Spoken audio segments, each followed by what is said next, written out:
On vous souhaite la bienvenue à ericlatour.com. Dans quelques instants, on vous parle de la reprise des activités au Théâtre de Grand Prix. Mais lui, il est fraîchement débarqué de l'avion. Il arrive de Pékin. C'était ses 6e Jeux olympiques pour gérer les salles d'entraînement.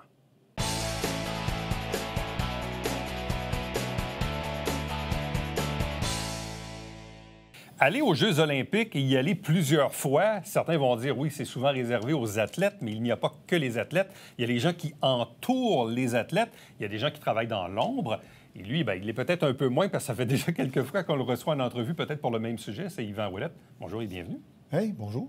Merci. Donc, fraîchement débarqué de l'avion, presque? Oui, j'étais encore dans l'adaptation du fuseau horaire. Après 5 semaines à Pékin, tu es parti le 21 janvier, tu es revenu le 24 février, donc il y a quelques jours à peine. Toujours dans le même mandat qui est celui d'équiper nos athlètes canadiens de salles d'entraînement sur place quand ils sont aux Jeux olympiques. Donc, visiblement, cette expertise-là se perpétue. Effectivement, je pense que le COC apprécie pas mal le travail qu'on fait. Et je deviens aussi, pendant les Jeux, une personne ressource,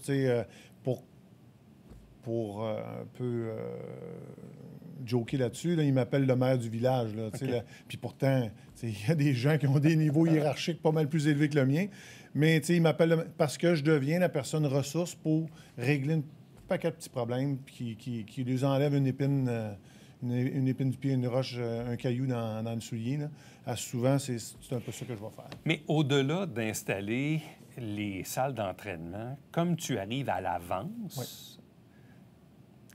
Tu deviens un peu comme un éclaireur, c'est-à-dire que tu te butes probablement à certaines contraintes, ce qui fait que quand les gens arrivent, tu as déjà un peu d'avance sur eux. Là. Définitivement. Ne serait-ce que se localiser, c'est toujours... Quand tu arrives dans un village, il y a toujours à droite, qu'est-ce qui est où, quand, comment, la boutique est là, la salle de lavage est là. C'est un village, là. C'est vraiment un village. Il y a tout là-dedans. Il y a des boutiques, puis il y a toutes les commodités pour vivre, la cafétéria, ces choses-là. Donc, on assimile tout ça. Et au-delà de ça, mais tout ce qui est arrivé départ, tu sais, tu arrives à tel endroit, puis un athlète arrive à un endroit, il part à tel endroit, un civil ou un membre de l'équipe de mission, c'est pas tout à fait la même, c'est pas la même procédure. Puis les Jeux, c'est une grosse logistique. C'est de la sécurité. Cette année, c'était une grosse emphase sur la sécurité sanitaire avec la COVID. Mais c'est toujours un événement qui est très, très sécurisé. Là. Ils ont beaucoup... Pas en Chine. C'est la première fois que moi, je vois des Jeux que je vois pas d'armes à feu. Je vois pas des AK-47, des machine guns, l'armée omniprésente. C'est la première fois que je vois pas ça. On voyait tous des gens avec des hazmat suits, là, puis protégés contre la COVID, mais il n'y avait pas ça. Alors que tous les Jeux olympiques, il y a une omniprésence de les attaques terroristes, et ci, des ça. Paris, en 2024, on s'entend-tu que c'est une ville qui vit avec ça quotidiennement. Mais là, les Jeux olympiques amènent un niveau de... Bon, parce que tu as quand même vécu Tokyo l'été dernier. Oui. Au Japon, et des Jeux qui avaient d'ailleurs été reportés d'une année à cause du contexte de la COVID. Donc, ce sont tes deuxièmes Jeux en pandémie. Oui. Tu avais, disons, des appréhensions par rapport à Pékin. C'est quoi ton constat à l'égard de ces fameuses mesures sanitaires? Honnêtement, c'était très bien. J'ai rien à dire. Il était freak, là, vraiment. C'était exagéré un peu dans comment eux autres agissaient par rapport à nous. Exemple, c'est bon là, qu'on soit testé à tous les jours, que tout le monde porte un masque, puis que ce soit le concept de bulle. Ça, je comprends ça, il n'y a pas de trouble. Ce qui était un peu comique dans toute l'aventure, c'est comment eux autres se protégeaient par rapport à tout ça. Le fait de toujours être avec... J'ai pas le terme en français, là, tu sais, le kit là, antinucléaire. Là. Tout le monde est habillé avec ce kit-là, le hazmat suit. Après ça, les tests à tous les jours. Cette peur-là, là, cette crainte-là par rapport à la COVID était surréaliste par rapport même à Tokyo. Par contre, à l'inverse, il n'était pas très préoccupé par les problèmes de sécurité interne. Là, Mais en même temps, on a vu aussi, dans les jours qui ont précédé le début des Jeux olympiques, il y avait beaucoup d'inquiétudes sur les fameux tests qui étaient, disons, assez pointus, merci. On craignait à ce que des athlètes ou des journalistes, ou bref, que des gens ne puissent même pas entrer. C'était un facteur anxiogène. Moi, le premier. Là. Moi, j'ai attrapé la COVID pendant les vacances des fêtes, le 23, le 24, j'ai été testé. Puis moi, ça me prenait un test positif. C'était important pour moi d'avoir un test positif, parce qu'à partir du moment où je l'avais, mais surtout d'avoir un test négatif au début janvier. Fait que j'ai refait des tests en début janvier, 2 jours de suite, pour assurer que j'étais correct. Puis après ça, 96 heures à partir, 72 heures avant. Fait que moi, des tests PCR, j'en ai passé tests avant de partir. Puis c'est très anxiogène parce que là, tu te dis, OK, il faut que je parte. Est-ce que je vais pouvoir partir? Quand je vais arriver là-bas, est-ce que je vais être mise à l'écart, en quarantaine? Et j'ai eu un petit épisode où il avait perdu mes résultats en Chine parce que tu te fais tester en Chine. Il avait perdu les résultats, ils avaient égaré. J'ai été confiné à ma chambre un petit peu plus longtemps que j'aurais dû, mais pas énormément. Moi, j'ai un collègue qui c'est beaucoup de stress, là, parce que là, tu ne sais pas si tu vas être capable de faire ton boulot, là, finalement. Exactement. Moi, j'ai un collègue de 2 semaines. 2 semaines, c'était des pégales dans sa chambre tout le temps, à se faire livrer des repas. C'est longtemps, là. Puis là, tu peux pas faire ta job, tu es obligé de la faire à distance. Lui, il était capable, à la limite, de faire un peu du travail à distance. Moi, c'est impossible. Tu es obligé de relier ça à quelqu'un d'autre. Il y avait tout un game plan, si on veut, là, un plan de match pour s'assurer de ces choses-là, mais c'est pas simple pareil. Généralement, lorsqu'il y a des Jeux olympiques, vous gérez quoi? Un site d'entraînement? Souvent? Bien, les Jeux d'été, particulièrement, normalement, c'est un site. Là, moi, c'était 3 villages. Pourquoi il y en avait 3 cette année? Bien, en fait, je vais prendre l'exemple avec le Québec. Tu fais les Jeux d'hiver à Montréal. Il n'y a pas de montagne à Montréal, là. On n'ira pas faire la descente à Mont-Saint-Bruno. Puis les distances, c'est à peu près les mêmes. C'est comme si, à Montréal, il y avait l'ensemble des jeux qui étaient les sports de glace à l'intérieur. Après ça, à une distance d'environ Trois-Rivières, c'était les jeux, tous les sports de bobsleigh, puis luge, skeleton, etc., et ski alpin. Puis Québec, là, il y avait les sports en montagne, ski de fond, ces choses-là. Fait que c'est une question d'accessibilité aux installations sportives qui permettent ça. As-tu eu à faire la navette entre les 3 sites? Je l'ai fait toutes, moi. Ça fait partie du privilège que j'ai, moi. Je suis pas confiné à un endroit, à un village. J'ai la chance, j'ai le privilège de voir les 3 villages, de voir les installations. Mais en matière de logistique, ça veut dire quoi en nombre d'équipements, de faire livrer des équipements? Bref, c'est assez impressionnant. Écoute, moi juste moi, là, c'est 13 palettes. C'est quasiment un container pas complet, là, mais c'est 13 palettes de stock là, de marchandises avec... puis moi, la particularité, c'est que les équipements que j'amène sont plus lourds que la normale. Mais tu sais, le vêtement, là, tous les vêtements qui partent, le Lululemon qui part, là, c'est une affaire comme 125 palettes. Sur les 125, il en revient quelques-unes, là, mais c'est énorme. La logistique, c'est assez impressionnant. Ça veut dire que chaque pays a ses installations? Non, pas tous. Pas tous, là, mais les gros pays. Les gros pays, là. Tu sais, moi, j'étais avec un collègue, on a échangé un peu. L'Angleterre était là, il y avait sa petite salle d'entraînement adaptée. Mais c'est pas tous les pays qui vont faire ça. C'est pas tous les pays qui ont les moyens. Pas tous les pays qui ont la logistique pour le faire, qui a le volume d'athlètes le justifie. Tu sais, c'est un luxe quand même d'offrir ça aux athlètes canadiens. En quoi c'est important pour les athlètes qui puissent, disons, s'entraîner sur place en attente de leur compétition dans des équipements qui reconnaissent, qui sont... Je veux dire, c'est quoi l'avantage pour eux? La proximité, au lieu d'aller... Parce qu'il y a toujours une salle d'entraînement qui est là pour l'ensemble des athlètes. Mais la particularité cette année, c'est qu'il y a... Puis aussi, c'est que cette salle-là était mal aménagée. Il y avait 2 choses. La salle qu'ils aménagent pour l'ensemble des athlètes, elle n'est pas aménagée pour des athlètes olympiques. Elle est aménagée pour toi puis moi qui va s'entraîner. Ça va pour moi, là, qu'il y ait des tapis roulants. Mais un athlète, il ne s'entraîne pas sur un tapis roulant, ou très peu, là. Puis sur un vélo stationnaire, là. Il est sur d'autres choses, d'autres équipements plus appropriés pour sa performance. Le deuxième élément, c'est que là, ça devient un village, une salle d'entraînement qui est utilisée par l'ensemble des athlètes. Ce n'est pas tous les athlètes qui ont les mêmes critères de salubrité. Donc, pour l'équipe canadienne, c'est une préoccupation de se retrouver là et de contracter le virus. Puis là, ça part en boucle. Fait que d'avoir nos propres installations. Au-delà de ça, il y a un autre élément qui est important aussi, c'est que certains athlètes vont vouloir s'entraîner puis pas être observés. Il y a de l'espionnage industriel, mais sportif. Qu'est-ce que tu fais, comment tu le fais, quand tu le fais, à quelle heure tu le fais, par rapport à ta compétition. Tout ça est observé. Fait que les nations essaient de dire, ben je vais garder mon petit secret, je vais faire mes choses. Je sais, exemple, là, l'équipe de ski cross, pour eux autres, c'est une particularité. Ils ont une façon de s'entraîner qu'ils ne veulent pas que les autres, voient. Mais ils s'entraînent énormément. Les gars de bobsleigh, c'est des gars qui chargent, c'est des gars qui poussent. C'est tous des anciens joueurs de foot. Et ça pousse fort, là. Bon. Généralement, quand il y a des jeux comme ça, tu en profites pour faire un peu de tourisme, quoique là, c'est un peu plus compliqué. À l'opposé, par contre, comme il n'y avait pas vraiment de spectateurs dans les estrades, on permettait aux gens des délégations de devenir eux-mêmes, dans le fond, des spectateurs. Ouais.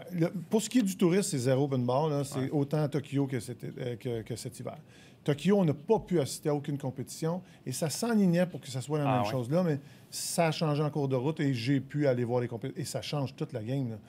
L'effervescence des jeux, le plaisir d'aller aux jeux, c'est aussi d'aller voir des compétitions, d'être là pour une médaille. Moi, j'ai été chanceux. On a 4 médailles d'or. Sur les 4 médailles d'or, j'en ai vu 3. J'ai été présent à 3 événements de médailles d'or. Tu vois de la compétition, ça rend l'expérience pas mal plus intéressante. Bon, tu étais quand même parti 5 semaines. Ouais.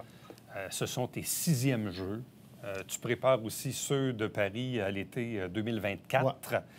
Pourquoi tu fais ça? Ma femme me pose la question.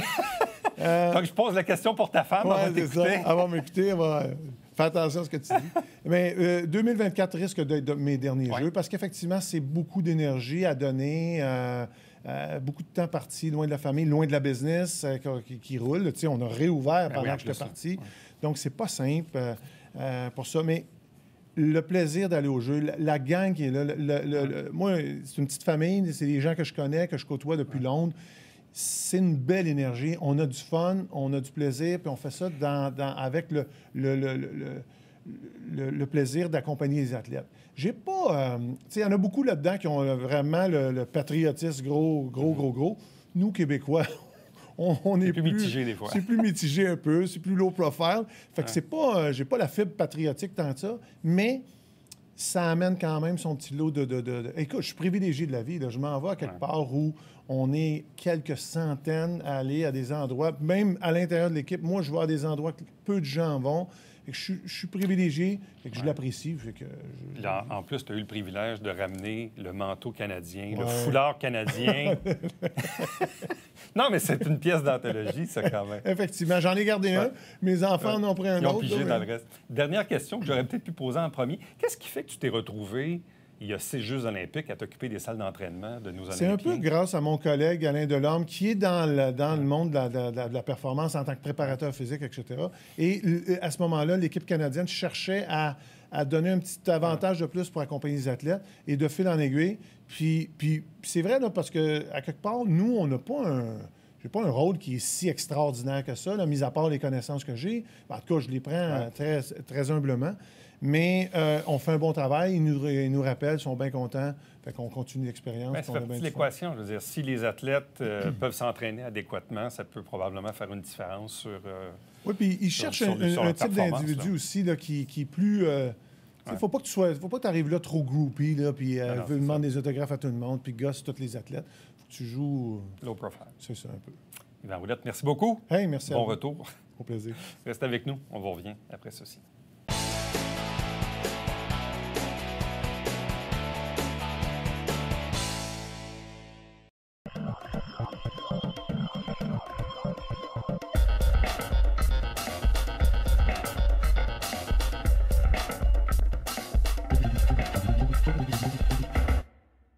Mesdames et messieurs, bon matin et bienvenue à votre télébingo sur les ondes de télévision du Haut-Richelieu. Vous aimeriez jouer au bingo dans le confort de votre foyer?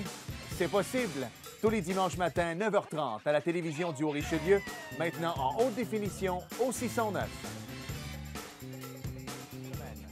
Pour vous procurer les livrets du télébingo, c'est facile. Consultez la liste de nos 30 dépositaires au www.tvhr9.com.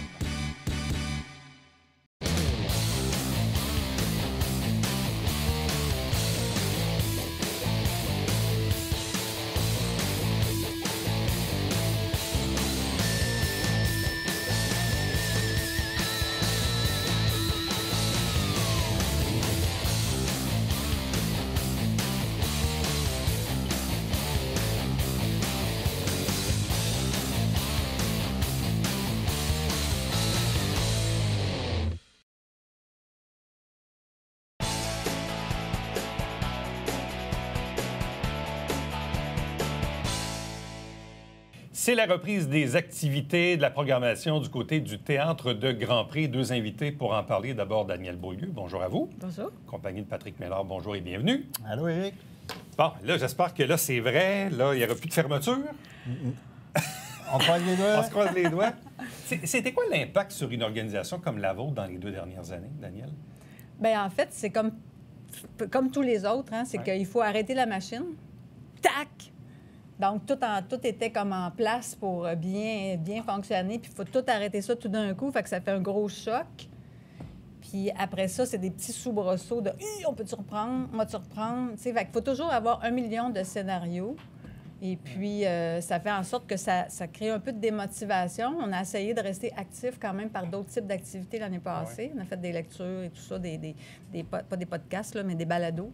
Mais pour garder nos gens actifs. Mais tu sais, ça fait beaucoup d'adaptation. Par contre, comme je dis souvent, nous, c'est pas notre gagne-pain principal, c'est moins pire. Là. Mais c'est beaucoup de stop and go. Oui. Est-ce que ça vient un peu... pas démotivant, mais un peu démoralisant de toujours pas trop savoir ce qu'on va être capable de faire. Puis, tu sais, on essaie de prévoir, mais c'est difficile de prévoir quand on se fait couper l'herbe sous le pied. Bien, on suit la vague du Québec. Hein? C'est Ouais. comme tu vois qu'on n'est pas les seuls non plus. Sauf que de là à dire que c'est démotivant, c'est sûr. En plus que quand on a arrêté, on était dans notre semaine intensive. Fait qu'on allait jouer le vendredi. Puis on s'est fait dire le mercredi que c'était fini puis que tout s'arrêtait. Fait que c'est là que ta démotivation est là pour les comédiens et tout. C'est parce que tu mets des heures à te préparer pour quelque chose que tu es supposé livrer, puis là, tu peux pas le livrer. Ouais. Là, dans le fond, dans les dernières semaines ou les derniers mois, est-ce qu'il y a eu des productions qui ont été interrompues, annulées, reportées? Bref, quel est le calendrier dans lequel vous fonctionnez maintenant? Bien, nous, en fait, on a fait un lancement de saison avec un calendrier de saison qui partait très, très bien. On n'avait jamais pensé qu'en décembre, on se ferait couper l'herbe sous le pied. Et puis, fait que, comme disait Patrick, on a eu la pièce de novembre qui a très bien fonctionné. Puis là, bien, en décembre, tout a arrêté, mais là, on ne le savait pas, là. On ne savait pas qu'est-ce qui se passerait. Mais la pièce qui devait être présentée en février était en préparation. Donc, tout l'automne, on a répété en vue de la pièce de février que là, était en stand-by, puis on ne savait pas qu'est-ce qui était pour arriver. On l'a su un peu tardivement, mais heureusement, on a ce projet-là qui était prêt. Donc, ce qu'on a décidé de faire, c'est de prendre ce projet-là qui était prévu pour février, de le mettre dans la plage de mars. Parce que nous, vu qu'on a une billetterie en ligne avec des abonnements, tout ça, c'était beaucoup plus simple de garder les mêmes dates. Puis la production qui était prévue pour mars, bien, on va la reporter dans une autre saison parce qu'elle était moins avancée dans la préparation. Donc, ce qui était prévu au calendrier pour mars, avril, mai, là, ça reste ça reste, là. mais c'est pas la même pièce qui était hein. prévue. OK. Fait que... Là, qu'est-ce qu'on va présenter comme pièce prochainement là, pour mettre un peu les gens à jour, Patrick? Là, c'est Orchestre Titanic qui va jouer, comme on disait, à la place de celle de mars. Donc, Orchestre Titanic de Risto Boychev. Risto Il faut Boychev. presque le lire pour le dire. On va sortir la phonétique. C'est difficile. Qui est mise en scène par Daniel. Fait que ça, il y a cette pièce-là. Après ça, on va en jouer une en juin, qui est mise en scène par Suzanne Gauvin. Puis après ça, on va en jouer une en juillet, qui est ma pièce. Puis ça, en fait, en juillet, ça faisait longtemps qu'on n'avait pas eu. Puis c'est notre 3e saison qu'on la met en branle, puis qu'on n'a jamais été présenté encore. Fait que c'est encore la même pièce que depuis 3 saisons. Là. Fait qu'on va peut-être finir par la jouer. Parlons d'Orchestre Titanic, c'est bien ça. Donc, qu'est-ce que c'est comme pièce, Daniel? Bien, c'est une comédie absurde. C'est un style que j'aime parce que ça laisse beaucoup de liberté. C'est sûr qu'on avait envie de pièces un peu plus légères, pas trop dramatiques, même si des fois, à l'hiver, on se permet des drames. Avec pas trop de comédiens aussi, parce que, bon, avec les normes, la distanciation, puis tout ça, on se disait, bon, mais avec 5 comédiens sur scène, c'est un peu plus possible à gérer s'il faut respecter des règles. Mais moi, j'avais beaucoup aimé le Colonel Oiseau qui avait été monté au TGP il y a quelques années du même auteur. J'avais aimé cette espèce de petite folie-là. Alors, quand j'ai lu cette pièce-là, Orchestre Titanic, je l'avais beaucoup aimée. Je l'avais laissée, comme dit Patrick, sur ma tablette Alors, cette année, quand je cherchais une pièce, elle m'est revenue. Ça met en scène 5 personnes. Alors, ça se passe dans une gare désaffectée. On ne peut pas dire vraiment c'est où, c'est quand, ça reste un peu intemporel. Et ces 4 personnes-là ont comme squatté la gare. C'est comme 4 personnes qui sont un peu désœuvrées, un peu des sans-abri. Et eux, ils rêvent de partir dans un train qui va les amener vers un monde meilleur. On était un peu en attendant Godot, dans un autre registre. Fait que ces 4 personnages, un ancien chef d'orchestre, un ancien cheminot, une écorchée un peu d'amour, et puis, un ancien dresseur d'ours, juste pour dire la panoplie des personnages. Fait qu'on s'amuse dans les personnages. Et puis, bon, ben c'est leur petite vie quotidienne. Et ils attendent toujours ce fameux train-là qui n'arrête jamais à leur gare. Il passe, mais il n'arrête pas. Jusqu'au jour où le train arrête. Dans le train, il y a une caisse. Dans cette caisse-là, il y a un illusionniste qui s'en vient un peu leur apporter ce qu'ils recherchent. C'est le Godot de la pièce. C'est le Godot de la pièce. Il est là. Fait que lui est vraiment dans l'illusion, dans la magie, il essaye un peu de leur faire remettre leur projet actif puis de le faire apparaître, ce fameux train-là, qui va les amener. Ce qu'on découvrira, parce qu'il y a comme un genre de petit dénouement à la fin où est-ce que le spectateur va vraiment comprendre c'était quoi, que je dirais pas, parce que je trouve ça le fun de le découvrir à la fin. C'est pas un gros suspense, là. C'est pas un gros punch. C'est pas une pièce que tu es comme ça. C'est juste une pièce pour s'amuser, relaxer, avoir du plaisir avec ces personnages-là qui sont un peu gros, amusants à leur façon avec cet illusionniste-là. Fait que c'est un beau petit moment de détente. Pas trop long. D'habitude, je monte des pièces très longues. Là, ça va tenir facilement dans 1h30. Donc, c'est un petit... Vraiment pour revenir au théâtre, pas se casser la tête puis se divertir. Les comédiens sont heureux de pouvoir jouer en vrai, de revenir dans un modus operandi. Bien, nous, on avait comme travaillé tout l'automne. On était rendus à l'étape qu'on rentre au théâtre puis que là, on peaufine les choses. Fait que là, ils ont été comme presque près de 2 mois arrêtés, qu'il fallait qu'ils gardent leur texte vivant. Fait que là, c'était... il fallait repartir ça, puis tu sais, bon, alors... Mais heureusement, là, jusqu'à mars, on va avoir le temps de peaufiner ça puis de rendre le spectacle là, présentable. En tout et partout, Patrick, ça peut représenter le Théâtre de Grand Prix. Combien de comédiens, combien de membres, de participants, de nombre de pièces dans une année? C'est quoi l'opération du Théâtre de Grand Prix sur une année? Bien, ça a toujours été 4 pièces par année qu'on essaie de faire. Puis c'est ça, là, comme je dis, depuis 3 ans, on essaie d'en faire une en juillet qui va peut-être se réaliser. Fait que ça donne 5 productions. On est environ une 40aine de comédiens, si on veut, dans la banque. Puis, il y a beaucoup de personnes comme des abonnés de saison. On a des abonnés de saison qu'eux, ils viennent, mais en même temps, ils participent. Des fois, ils vont participer au bénévolat du théâtre. Il faut dire que le Théâtre de Grand Prix, c'est des bénévoles avant tout. Fait que, mais c'est ça, environ 40 comédiens, comédiennes, mais en plus des personnes qui nous aident, on doit être une 50, soixantaine.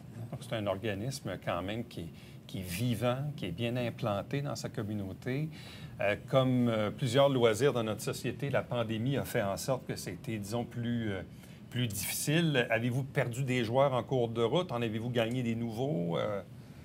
On en gagne grâce aux cours aux adultes. C'est ça ce qui est intéressant. C'est qu'en plus que les cours des adultes, dans cette session-ci, il y en a 11 qui sont inscrits. Fait que là, ça nous emmène d'autres mondes, d'autres visages. Pour dire qu'on en perd, quand on en perd, c'est parce qu'ils ne peuvent pas jouer un mois ou une plage. Mais c'est pas différent d'avant la pandémie. Non. Okay. Ça va revenir absolument, ils reviennent l'année suivante. C'est sûr que là, avec les mesures, on était obligé d'exiger la vaccination. Ouais. Donc, ça faisait aussi... Mais ça l'a pas exclu quand même beaucoup de gens. Mais tout ça pour dire, tu sais, moi, j'aime bien mentionner que pour Patrick, qui est le directeur artistique et qui est bénévole aussi, non? C'est quand même un bon casse-tête là, de gérer tout ça parce qu'on gère des bénévoles. C'est pas les gens ne gagnent pas leur vie. Fait que, tu sais, tenir des distributions de 5 comédiens avec... Oui, des fois, il y a des désistements pour toutes sortes de raisons. Beaucoup de jus de bras. Il faut trouver à la dernière minute. C'est comme là, on ne sait pas que... Moi, je ne sais pas si j'ai un comédien qui attrape la COVID, là, le 18 mars. Je suis un peu dans... Oui, je suis un petit peu dans... Oui, ça sera Mais pas vous le faites fun. ça pour l'amour du théâtre, pour l'amour de l'art. C'est ça l'affaire. C'est la passion. Puis c'est important dans une ville comme la nôtre qu'on ait cette disponibilité-là, d'avoir un organisme comme la vôtre dans lequel on peut s'investir puis s'impliquer, puis c'est bon pour tout le monde. Puis même à la fois, bon, on le disait, vous êtes à la fois comme un organisme de loisirs, mais un organisme aussi qui gère une salle de spectacle. Oui. Avec une billetterie, comme on disait tantôt. Là, vous êtes toujours à quoi? 80 de capacité, à peu près? 65. 65 de capacité. Là, au moins, vous pouvez opérer à 100 Ça, c'est un autre problème. Là. Je veux dire, si tu opères à 50 on prenait le risque, là. On s'est dit, advienne que pourra. Mais là, heureusement, on peut l'annoncer, l'afficher. Puis c'est ça, depuis 3 ans, on est associé avec l'Aspect pour avoir une billetterie en ligne. Ça, c'est vraiment intéressant. Les gens peuvent aller eux-mêmes réserver leur place. Ça, c'est super. Parce que là, c'est le retour à la pleine capacité. Puis à partir du 14 mars, dans le fond, il ne restera pas grand mesure, mis à part le masque. Là, exactement. Mais bref, donc, entracte, bar, vestiaire, tout va être en place comme habituellement. Donc, oui, puis je veux dire, c'est sûr que nous, on est des passionnés, mais c'est intéressant de voir que ça répond à un besoin aussi, là. Bien, Daniel, Patrick, merci beaucoup. Bonne chance en souhaitant que vous allez pouvoir vraiment réinstaller le théâtre de Grand Prix comme on le connaissait avant la pandémie, puis qu'évidemment, que les mesures ne reviennent plus. Bien, on souhaite que le public soit au rendez-vous. Et que le public soit au retour. Oui, tout à fait. Merci beaucoup. Merci. Merci. Reste avec nous, on vous revient après ceci.